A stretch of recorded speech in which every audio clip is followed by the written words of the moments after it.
सभी छात्रों को और जो हमारे भाई बहन देख रहे हैं सभी को नमस्कार। इसके पिछली वीडियो में जिनमें हमने ये पढ़ा था कि टेंस कितने प्रकार के होते हैं और कौन कौन से होते हैं, वो सारी चीज़ें, बेसिक चीज़ें। और दूसरी वीडियो में हमने पढ़ा था कि सेंटेंस में कर्ता को कैसे पहचानते हैं, क्रिया को कैसे पहचानते हैं, हेल्पिंग वर्ब को कैसे पहचानते हैं और उनको क्रम में कैसे लिखते हैं। वो सारी चीज़ें हो गई थी। तो वो आपको देखना है तो डिस्क्रिप्शन में उनकी लिंक है, वो देख लेना वहाँ से। इस वीडियो में अब हम अपने क्रम अनुसार इस वीडियो में अपन पहला टेंस पढ़ रहे हैं, प्रेजेंट इंडेफिनिट। जो अपना क्रम था उसके अनुसार अपन इसमें पहला टेंस पढ़ेंगे, प्रेजेंट इंडेफिनिट। पहले प्रेजेंट शुरू कर रहे हैं, पहले पूरा प्रेजेंट कंप्लीट करेंगे, present indefinite, continuous, perfect, perfect continuous. फिर उसके बाद पास्ट कंप्लीट करेंगे, फ्यूचर कंप्लीट करेंगे। अच्छा, इसके शुरू करने से पहले मैं एक छोटी सी बात और बताना चाह रहा हूँ। प्रेजेंट टेंस में सारे जितनी भी सेंटेंस आते हैं, जितने भी वाक्य बनते हैं, उनका संबंध वर्तमान काल से होता है। या तो वर्तमान काल में घटित हो रहे होते हैं या उनका संबंध वर्तमान काल से संपर्क रहता है। और पास्ट टेंस में यानी भूतकाल में जितने भी सेंटेंस बनते हैं वो सारे भूतकाल से संबंधित होते हैं, यानी वो हो चुके होते हैं, पुरानी बातें होती हैं। और फ्यूचर टेंस में जो भी वाक्य आते हैं फ्यूचर टेंस में, वो सारे उनका सभी का संबंध भविष्य काल से होता है, यानी कभी भी आगे घटित होगी वो घटनाएं या वो क्रियाएं आगे होंगी भविष्य में, तो भविष्य काल में वो चीजें आती हैं। सबसे पहले हम पढ़ रहे हैं प्रेजेंट इंडेफिनिट टेंस। पहले मैं यहाँ लिख देता हूँ प्रेजेंट टेंस, वर्तमान काल। इसमें सबसे पहला वाला हम पढ़ेंगे प्रेजेंट इंडेफिनिट। प्रेजेंट इंडेफिनिट पहला हमारा हो गया प्रेजेंट इंडेफिनिट। सिंपल प्रेजेंट भी बोल देते हैं इसको कहीं कहीं पर, सिंपल प्रेजेंट। तो एक ही बात है, कंफ्यूजन नहीं होना है। मैंने पहले वीडियो में बता दिया है, बिल्कुल सरल तरीके से समझेंगे, इनकी परिभाषाओं में न जाते हुए सीधे सीधे इसकी पहचान जानेंगे, हेल्पिंग वर्ब जानेंगे, और जो जो छोटे छोटे नियम होते हैं वो मुख्य नियम जो होते हैं, और सीधा वाक्यों को बनाएंगे अपना। प्रेजेंट इंडेफिनिट की पहचान होती है ता है, ती है, ते हैं। ता है, ती है, ते हैं, यानी वाक्यों के अंत में, सबसे लास्ट में, वाक्यों के लास्ट में ता है, ती है, ते है। जैसे वह जाता है, वह खाती है, मैं पढ़ाता हूँ, आप पढ़ते हैं, इस तरह से। ठीक है। Helping verb, helping verb, helping verb. Present indefinite tense में हम हेल्पिंग वर्ब के तौर पर क्रिया के पहले डू डज लगाते हैं। Do does, do does. तथा वर्ब के साथ एस या ईएस लगाते हैं। ये समझ लो। हेल्पिंग वर्ब हमारी इसमें प्रेजेंट इंडेफिनिट में हेल्पिंग वर्ब डू डज होती है। डू डज कब लगाते हैं हम? इंटरोगेटिव या नेगेटिव सेंटेंस होता है तब डू डज लगाते हैं। और अगर साधारण सेंटेंस, एफर्मेटिव सेंटेंस होता है तो एस या ईएस लगाते हैं। साधारण सेंटेंस में वर्ब के बाद एस या ईएस लगाते हैं। ये समझ लेते थोड़ा सा, डू डज कब लगाएंगे और एस या ईएस कब लगाएंगे। डू डज को मैं यहाँ पे लिख देता हूँ, डू और does, I, be, they, you, या फिर प्लूरल, प्लूरल, इनमें से कोई भी होगा तो डू लगाएंगे। ही, शी, इट, नेम, या फिर सिंगुलर, या फिर सिंगुलर, इनमें से कोई होगा सब्जेक्ट के रूप में तो डज लगाएंगे। इतना समझ में आ गया होगा। अब ऐसा ही का देख लो, ऐसा ही कब लगाएंगे। अब ये समझ लो, ये जो डू डज हम लगाएंगे सेंटेंसों में, तो उन सेंटेंसों में लगाएंगे जो नेगेटिव होंगे या इंटरोगेटिव होंगे, यानी नकारात्मक होंगे या प्रश्नवाचक होंगे। और ये ऐसा ही जब लगाएंगे हम, तो ये साधारण वाक्यों में लगाएंगे अपन। सिर्फ साधारण वाक्यों में लगाना है ऐसे ही। और साधारण वाक्यों में भी किस में लगाना है वो देख लेते हैं। साधारण वाक्यों में अपन को ऐसा ही जब लगाना है जब कर्ता के रूप में, सेंटेंस में कर्ता के रूप में ही, सी, इट, नेम, या फिर सिंगुलर, या फिर सिंगुलर, इनमें से कोई होगा तो ही ऐसे ही लगेगा। और लगेगा कब? जब एफर्मेटिव सेंटेंस होगा, यानी साधारण वाक्य होगा। और डू डज हमारा कब लगेगा? जब नेगेटिव सेंटेंस होगा या प्रश्नवाचक होगा। मैं लिख देता हूँ, प्रश्नवाचक और नकारात्मक में, प्रश्नवाचक और नकारात्मक। प्रश्नवाचक और नकारात्मक होंगे तो डू डज लगाएंगे हेल्पिंग वर्ब में। डू डज कब लगाएंगे ये देख लो। डू लगाएंगे अपन, आई, भी, दे, यू, प्लूरल, कुछ भी होगा, इनमें से तो डू लगेगा। ही, सी, इट, नेम, सिंगुलर, इनमें से कोई होगा तो डज लगेगा। ठीक है, इतना समझ में आ गया। उसके बाद अगर एफर्मेटिव सेंटेंस हुआ, साधारण वाक्य हुआ, साधारण वाक्य, ऐसे ही कब लगाएंगे? जब साधारण वाक्य होगा एफर्मेटिव। साधारण वाक्य होगा ऐसे ही कब लगेगा? जब साधारण वाक्य होगा एफर्मेटिव होगा। अब ऐसा ही किसके साथ में लगेगा? ही, सी, इट, नेम होगा तो ही ऐसा ही लगेगा। अगर आई, भी, दे, यू होगा तो क्या होगा? आई, बी, दे, यू, और बहुवचन, प्लूरल। अब ये समझ लो, प्रश्नवाचक और नकारात्मक में डू डज लगेगा हेल्पिंग वर्ब के तौर पे, डू इनके साथ में, डज इसके साथ में। और अगर एफर्मेटिव होगा तो ऐसा ही लगेगा। ऐसा ही सिर्फ ही, सी, इट, नेम के साथ में आएगा। वो मैं बता दूंगा कब किस ऐसा आएगा, कब ऐसा आएगा। अगर सब्जेक्ट के तौर पे ही, सी, इट, नेम होंगे तो ऐसा ही आएगा। अगर आई, भी, दे, यू हुआ या प्लूरल हुआ, आई, दे, यू या प्लूरल हुआ तो तो इनमें से कुछ नहीं आएगा, बस वर्ब का प्रथम रूप, वर्ब का फर्स्ट फॉर्म आएगा और सेंटेंस कंप्लीट हो जाएगा। इस चीज को एक बार और समझ लो। प्रेजेंट इंडेफिनिट में ही थोड़ी सी कंफ्यूजन होती है स्टूडेंट्स को, कि 2-3 नियम इसमें अलग अलग हो जाते हैं, अलग अलग नियम अलग अलग चीजों के साथ अलग अलग चलते हैं, इसलिए थोड़ा सा कंफ्यूजन होती है, पर बहुत सारी तरह से हम लोग सबसे पहले प्रेजेंट टेंस पढ़ रहे हैं अपन। प्रेजेंट टेंस में प्रेजेंट इंडेफिनिट पढ़ रहे हैं, इसको कहीं कहीं पे सिंपल प्रेजेंट के नाम से भी पढ़ा देते हैं। इसकी पहचान ये होती है कि वाक्य के अंत में ता है, ती है, ते है आदि शब्द आते हैं। ये अगर वाक्य के अंत में, तो हमें समझ में आएगा कि प्रेजेंट इंडेफिनिट का सेंटेंस है। हेल्पिंग वर्ब के तौर पे हम इसमें डू डज का प्रयोग करते हैं तथा वर्ब के साथ एस या ईएस भी लगाते हैं। अब ये समझ लेते हैं कि डू डज कब लगाते हैं और एस या ईएस कब लगाते हैं। जैसे ये ले लिया हमने, इसको डू डज को यहाँ ले आया। डू डज, डू आता है हमारा आई विद यू के साथ में। डू डज हमारा कब आता है? आई विद यू के साथ में। और डज आता है ही, सी, इट, नेम के साथ में। डू डज लगाते कब हम? डू डज सिर्फ प्रश्नवाचक वाक्यों में और नकारात्मक वाक्यों में। इस 2 टाइप के सेंटेंस हो गए, हमने जैसे पढ़ा था पिछली वीडियो में। 2 टाइप के सेंटेंस हो गए तो हम डू डज का उपयोग करेंगे। अगर साधारण वाक्य हुआ, एफर्मेटिव सेंटेंस हुआ, तो हम एस आई एस का यूज करेंगे। और एस आई एस भी ही, सी, इट, नेम के साथ में ही लगाएंगे। जब कर्ता के रूप में ही, सी, इट, नेम इनमें से कुछ हुआ तो एस आई एस लगाएंगे।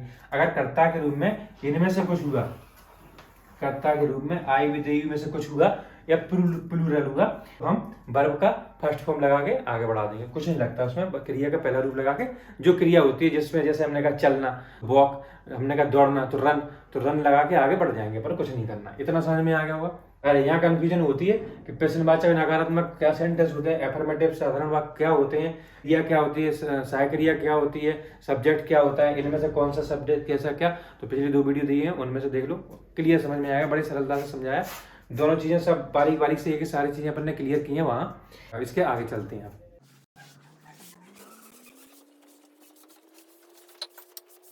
नकारात्मक और प्रश्नवाचक के साथ में आएगा ये।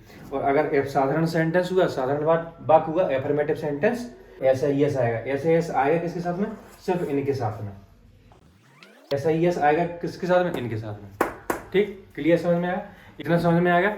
अब ये समझ लो, एस या ई एस में से एस कब आएगा, ई एस कब आएगा, ये तो हमें समझ में आएगा। ऐसे एस हमारा लगना वर्ब के बाद है, क्रिया के बाद लगेगा। वर्ब का अंतिम अक्षर अगर हमारा, मान के चलो गो क्रिया है, गो यानी जाना, इसमें लास्ट में क्या आ गया? ओ आ गया, यानी हमारा इनमें से एक वर्ड आ गया। तो क्या इसका क्या बन जाएगा? GOES, goes. ठीक, जैसे रन, RUN, रन। अब रन में इनमें से कुछ आ रहा है क्या? नहीं आ रहा है, तो हो जाएगा RUNS, रन्स। एस आ गया अपना। इतना समझ में आएगा। एफर्मेटिव में जो हम एस या ईएस लगाते हैं, उनमें से ई एस कब आएगा, ईएस कब आएगा, ये समझ लेते हैं। वर्ब का अंतिम अक्षर यदि इनमें से कुछ हुआ तो ई एस आएगा, और इनके अलावा कोई सा भी होगा तो एस आएगा। सीधे सीधा उदाहरण के लिए अपन ने ये लिया गो, इसमें ओ आया है, तो इनमें से एक आ गया तो अपन ने गोस कर दिया।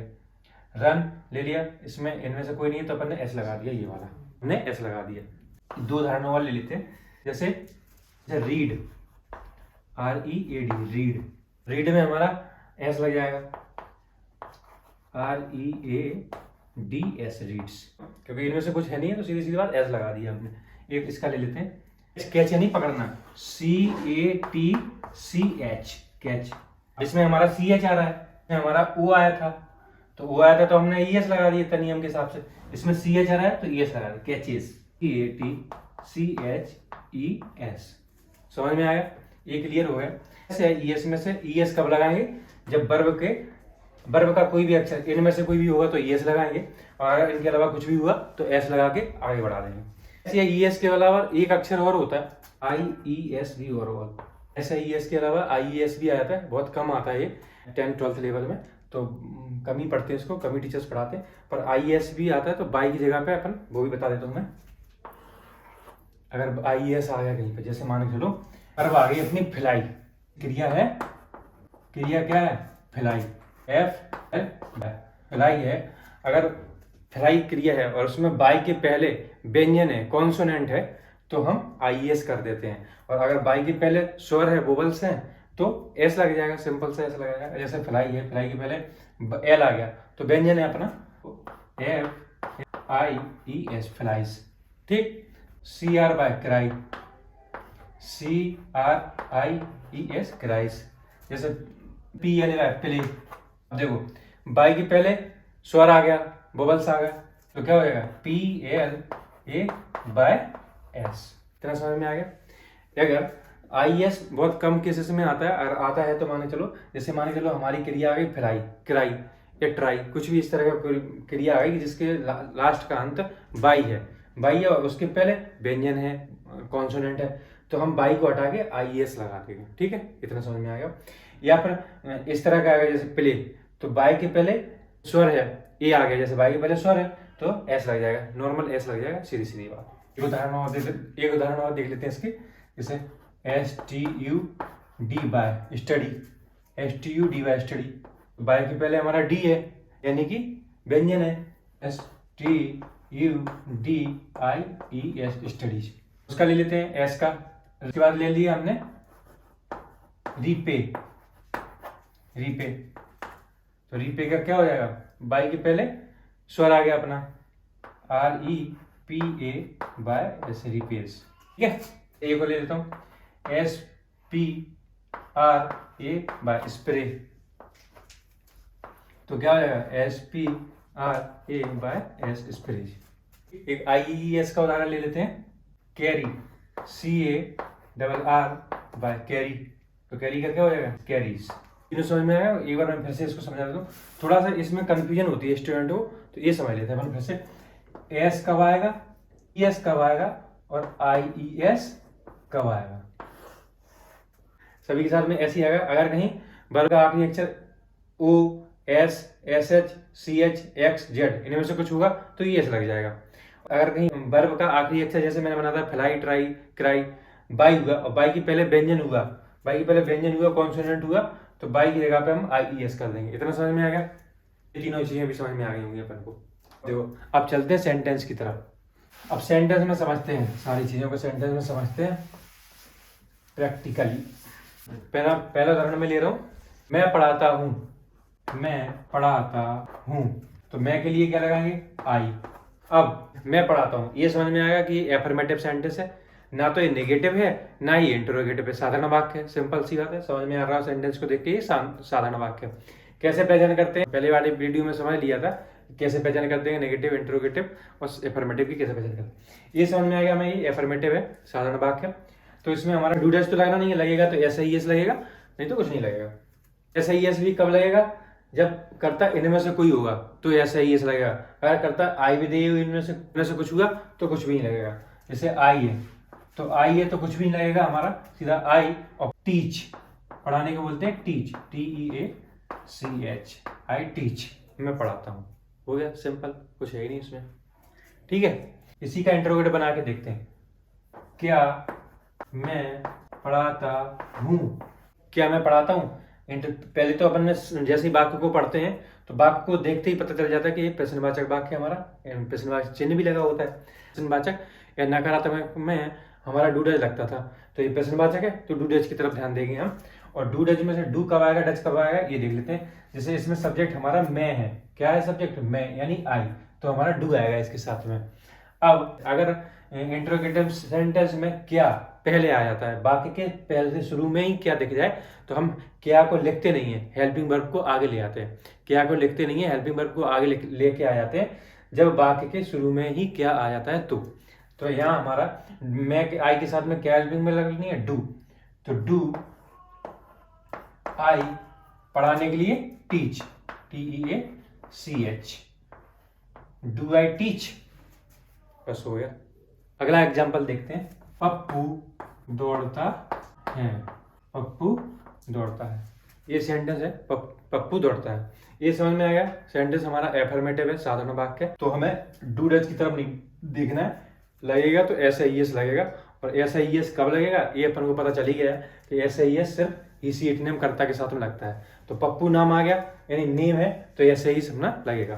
पप्पू के लिए पप्पू लिख देंगे, PAPPU, पप्पू। सीधी क्रिया के जैसे SIES से हम समझाने के लिए अभी हमने बोला था कि क्रिया के लास्ट में देखते हैं कौन सा कैसा वर्ड है, तो वहां पप्पू दौड़ने के लिए क्या, रन, RUN, रन।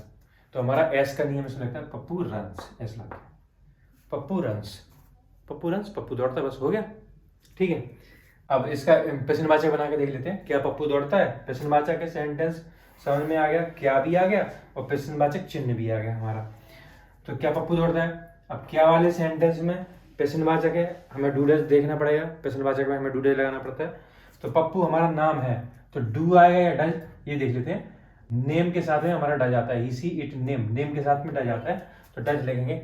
इसके पहले मैं बता चुका हूँ प्रश्नवाचक शब्द यानी कि क्या वाक्य के पहले ही आ जाता है, शुरू में ही आ जाता है, तो हम हेल्पिंग वर्ब को आगे लिखते हैं।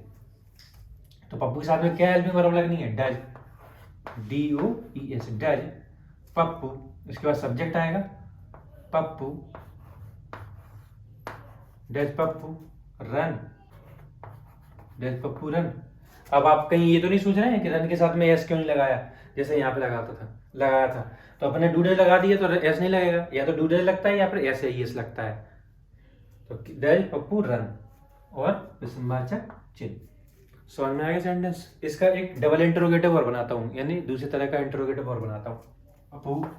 पप्पू कब दौड़ता है।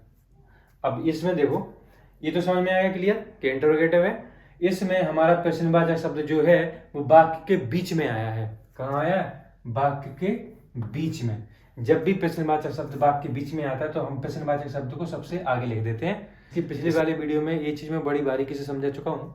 जब भी किसी सेंटेंस में प्रश्नवाचक शब्द बीच में आता है तो उसको निकाल के हम आगे लिख देते हैं।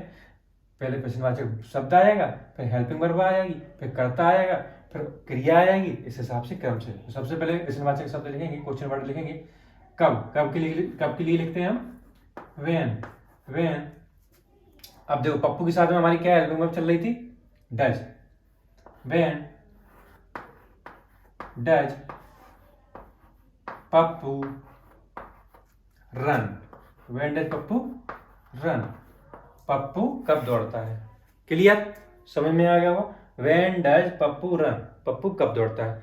प्रश्नवाचक वाक्य में यदि प्रश्नवाचक शब्द वाक्य के बीच में आता है तो हम उसको सबसे पहले लिखते हैं, फिर उसके बाद हेल्पिंग वर्ब लिखते हैं, फिर सब्जेक्ट लिखते हैं, फिर क्रिया लिखते हैं। ठीक, और भी कुछ होता है तो उसके आगे इस तरह से लिखते हैं। इसी को मैं कर दूं कि पप्पू कहाँ दौड़ता है।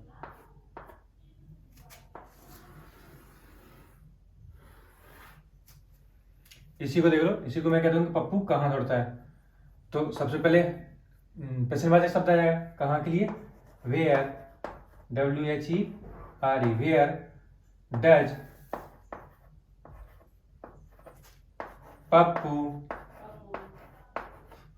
Run, where does Pappu run. समझ में आ गया। एक दो सेंटेंस और देख लेते हैं। आप दिल्ली में रहते हो, आपके लिए यू, डूडल में से कुछ आएगा, कुछ नहीं आएगा। सिंपल सेंटेंस है, एफर्मेटिव सेंटेंस है, तो ऐसे ही एस लगेगा अगर लगेगा तो। और ऐसे ही एस ही सी इट नेम के साथ में लगता है, आई विद यू के साथ में लगता नहीं। तो यू, चलो सब्जेक्ट आ गया यू, क्रिया लिव दिल्ली में, इन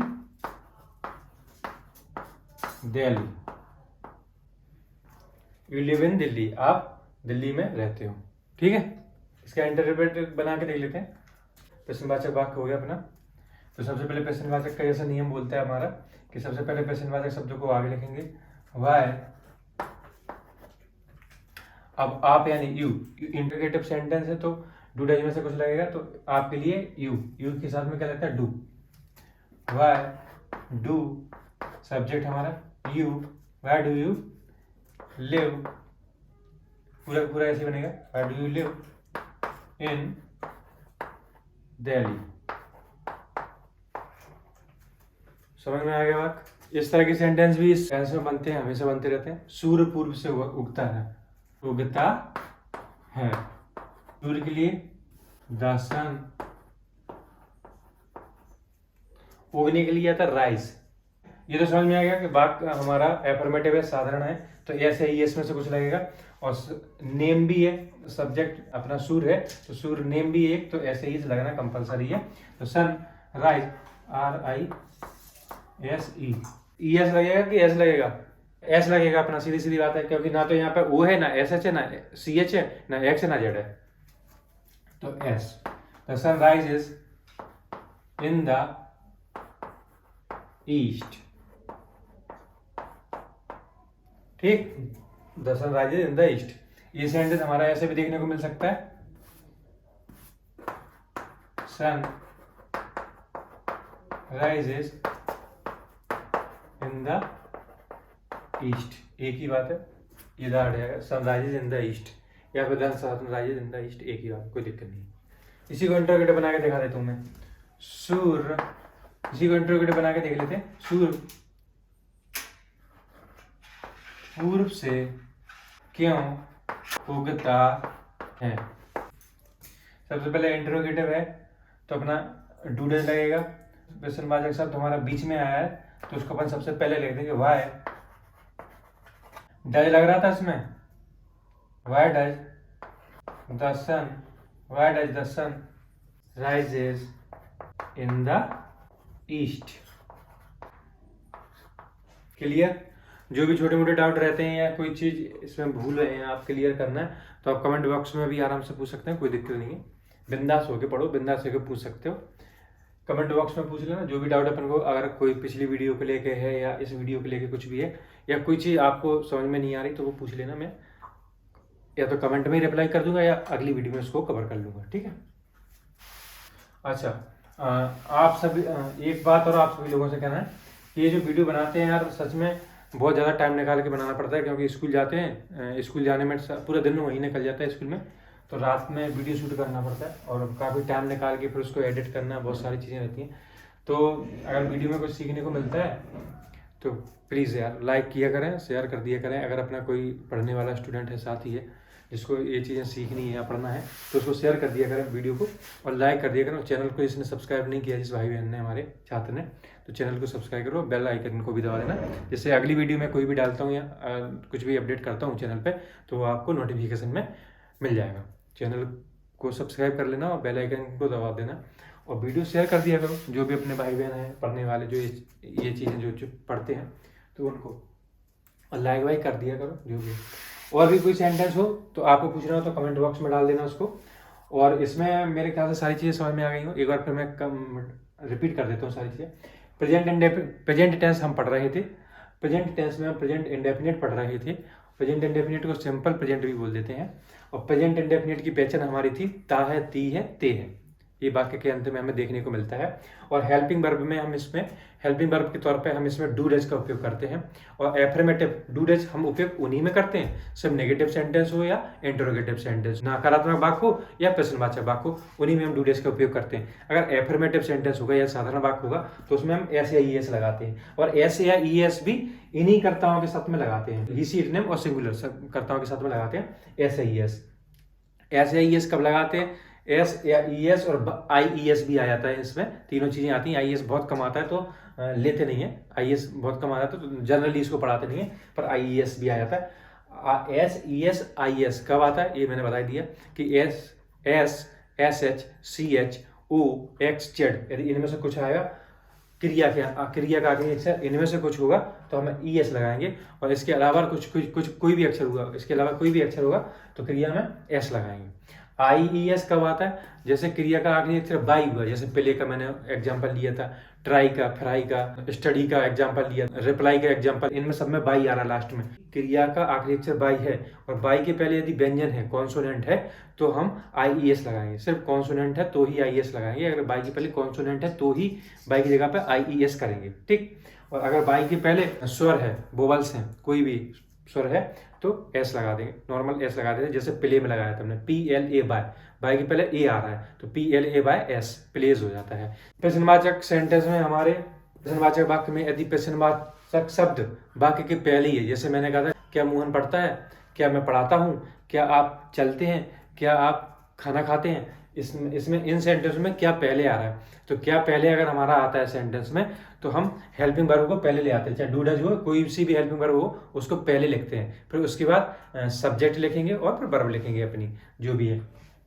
अगर सेंटेंस में प्रश्नवाचक शब्द क्या, क्यों, कैसे, कब, कहाँ वाक्य के बीच में आ रहा है तो सबसे पहले प्रश्नवाचक शब्द को लिखेंगे, जैसे वह कहाँ जाता है, वेयर डज ही गो, ठीक। इस वीडियो में बस इतना ही, अगले वीडियो में हम पढ़ेंगे प्रेजेंट कंटिन्यूअस टेंस, ठीक है। धन्यवाद।